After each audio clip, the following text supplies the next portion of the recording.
I want to talk about Joseph Biden. He is the current president of the United States and also an embarrassment. He is an embarrassment. He is weak. He did a terrible job at taking our troops out of America or out of Afghanistan. And he's trying to make it seem like he owned it. I'm going to own it. Even though last year, when asked if he would take the troops out, if he would be responsible, he'd be like, I'm not responsible. His own words from an interview in 2020. But here he is on vacation, running away from his responsibilities, just like he said he was in 2020. But now he's claiming that he owned it. Now we have all these people. Hashtag I stand with Biden. It is absolutely embarrassing, all these people that claim they stand with Biden, because they're clueless. They don't know anything about what's actually going on in Afghanistan. First and foremost, Trump had a plan. This is from the National Pulse. Joe Biden's State Department halted a Trump-era crisis response plan aimed at avoiding Benghazi-style evacuations just months before Taliban takeover. I mean, is anybody really surprised at this? You shouldn't be. It's exactly it's Biden. Of course, he's not in control. And anything that Trump did is bad, right? I mean, they literally think Trump is evil. Listen to this. The Contingency and Crisis Response Bureau, which was designed to handle medical, diplomatic, and logistical support concerning Americans overseas, was paused by Antony Blinken's State Department earlier this year. Notification was officially signed just months before the Taliban's takeover of Afghanistan. Quote, sensitive but unclassified, end quote, an official State Department document from the Biden State Department begins before outlining the following move to quash the Trump-era funding for the new bureau. The document is from the desk of the Deputy Secretary of State, Brian McKeown.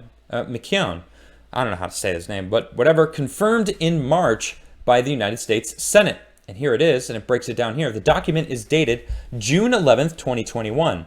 Though the National Pulse understands the decision to pause the program may have come as early as February, both undermining the original Trump-era date for withdrawal of the troops from Afghanistan and certainly giving the Taliban time to threaten American assets and lives on the run up to Joe Biden's September 11th date of withdrawal.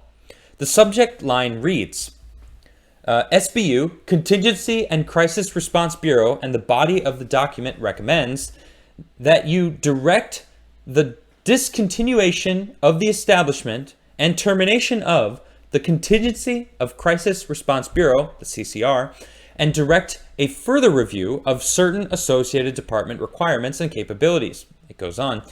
That you direct the discontinuation of the establishment and termination of CCR consistent with the application or applicable legal requirements, necessary stakeholder engagement, and any applicable changes to the Foreign Affairs Manual and other requirements. The document reveals the recommendations were approved on June 11th, 2021.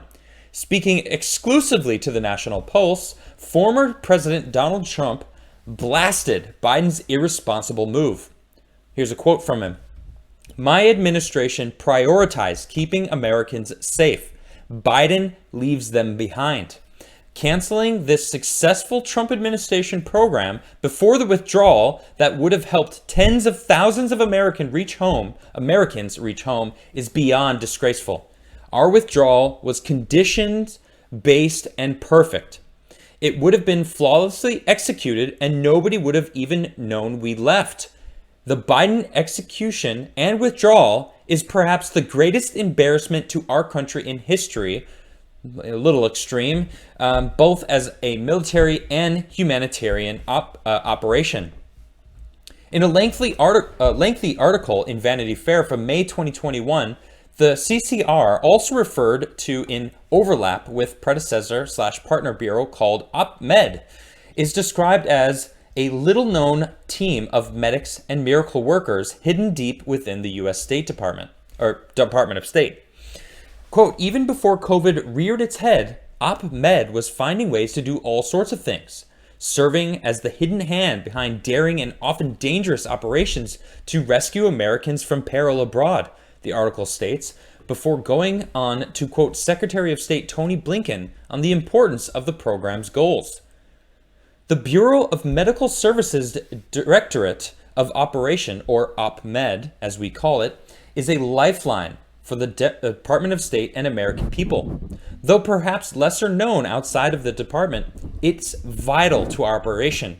That's because OpMed provides the platform and personnel to save American lives around the world, especially in times of crisis. During the early stages of the coronavirus pandemic, OpMed was integral in our evacuation and repatriation of 100,000 Americans to the United States as countries began locking down their borders.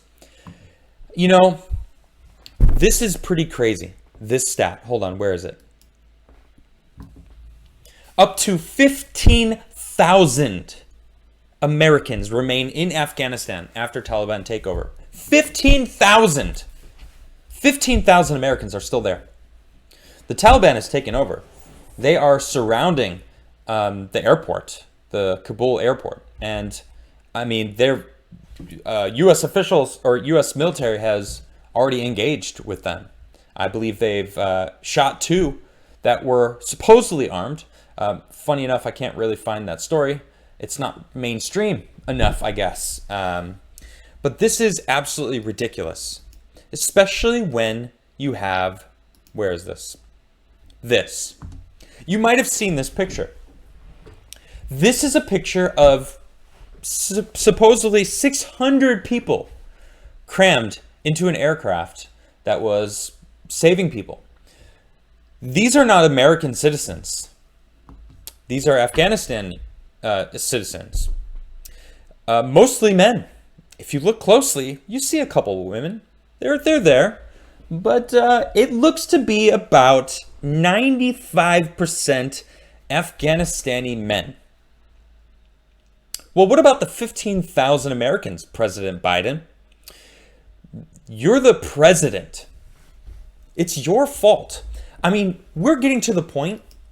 Now, I got to preface this next part with, I don't care what pretty much anyone thinks about us, right? I'm proud to be American.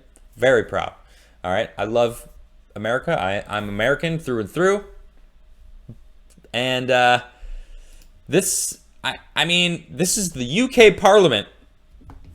They hold Joe Biden in contempt over Afghanistan. My goodness. MPs and peers unite to condemn dishonor of U.S. President's withdrawal and his criticism of Afghan troops left behind to face the Taliban. I mean, you'd think that they were all in cahoots, right?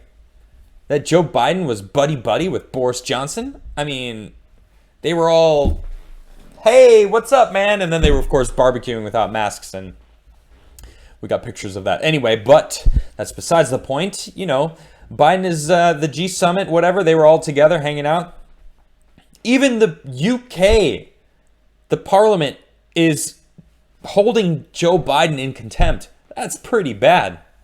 Oh, man, but it gets worse. It gets so much worse. Biden is slammed for claiming Kabul chaos was inevitable after months of saying it was not. Irritable president snaps in car crash interview over questions on Afghans falling from planes. That was 5 days ago. What? That's your response? People were falling from the skies, dying, crushed in the landing gear of these planes. That picture I just showed you with the 600 people crammed into that plane, there was more than 600. Those are the ones you saw. There was, I'm not going to show these images on my show. They are haunting. But there's images and video of people that are half stuck in the side of a plane, flapping in the wind. It's horrifying. And that's Biden's fault. And his response when asked about it was that was 4 or 5 days ago. The crazy thing about it was 2 days prior. It was 2 days prior, not 4 or 5 days, like President Biden claims it was. Oh, it's not. Why is this such a big deal anyway? Sound familiar? That's essentially the Democratic way of governing. It's not a big deal anymore. Why are you making such a big deal out of this? It's a big deal because you left American citizens behind with no contingency plan. And you got rid of the program that Trump had in place to help get these people out. That is directly on you. So if American citizens start getting killed in Afghanistan, Joseph Biden, their blood is on your hands. That's it. No more blaming Trump on anything because he had a program in place so that we didn't have another Benghazi on our hands. What's the big deal anyway? It was 4 or 5 days ago. Yeah, well, we had a contingency plan 4 or 5 months ago that you got rid of. Trump's plan would have slowly gotten all of our people out first. There were conditions. The Taliban had to adhere to them or else we were going to slam them. Trump made it very clear. He killed one of their generals 2 years ago, 2018, I believe. I wasn't very political at the time. But Soleimani, I believe his name was. They're laughing at us. Taliban, I'm not sure exactly how to pronounce it, but they're laughing. They are laughing at us. They're posting pictures online of them eating ice cream. What do you think that means? What do you think that means? What do you think the Taliban posting pictures online of them eating ice cream? What does that mean? That is a direct insult to one person. Maybe one country, Joseph Biden. It is absolutely embarrassing. The fact that he would, where is this? It was this interview from ABC exclusive, but we've seen all the pictures. That was 4 or 5 days ago. Man, the look on his face is like, I don't care about those people. It's over. That was 5 days ago. 5 days ago is okay for these people to be falling out of the skies and finding their remains in the wheel well of military vehicles? Really, Joseph Biden? That's okay with you? Not immediately saying it's a tragedy, saying, well, it's over already.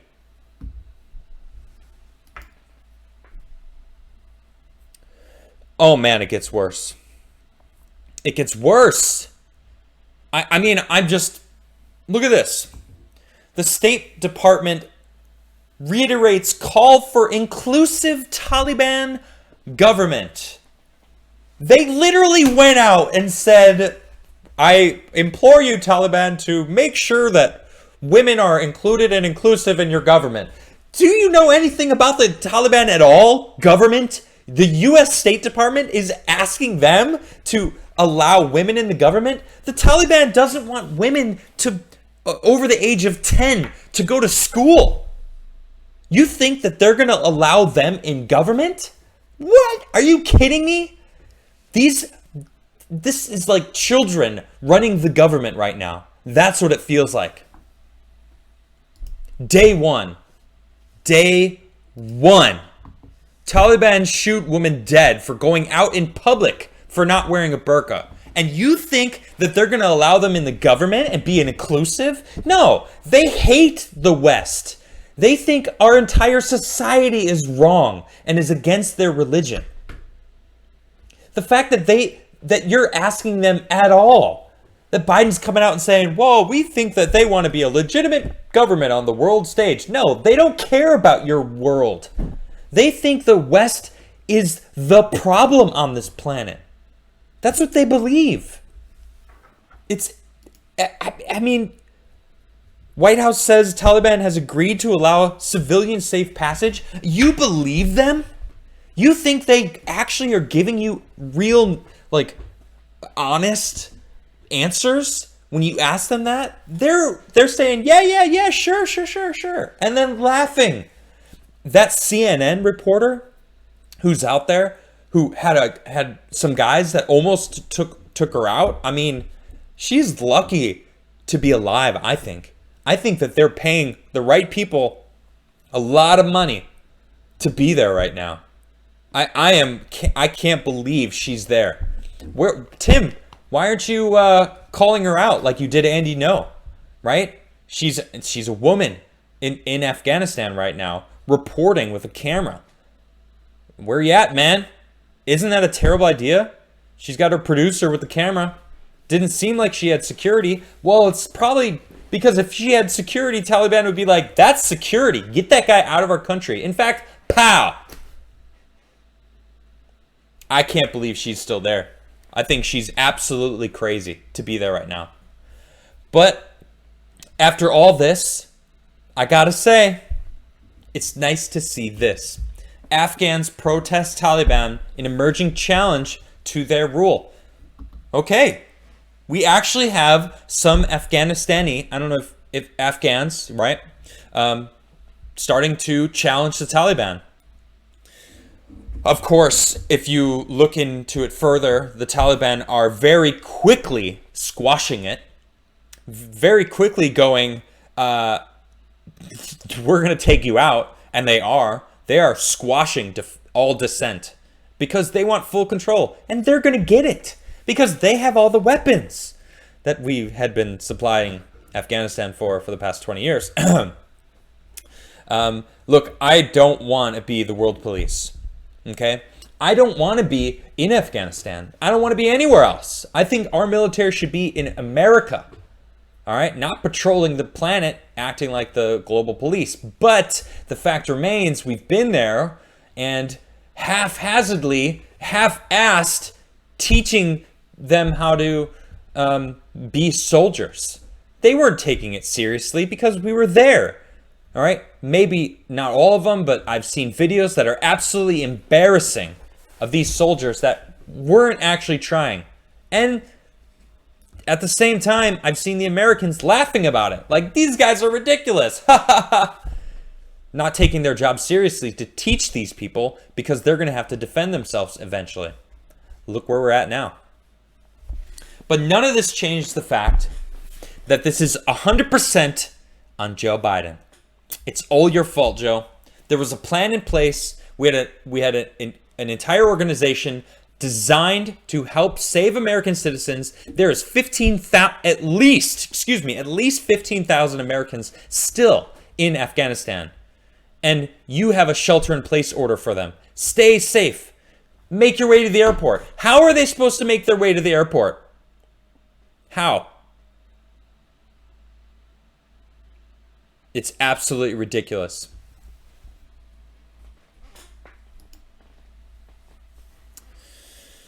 I just, honestly, any American that's in Afghanistan right now, please stay safe. And I hope Joe Biden gets you out. Because it's his fault that you're stuck there right now.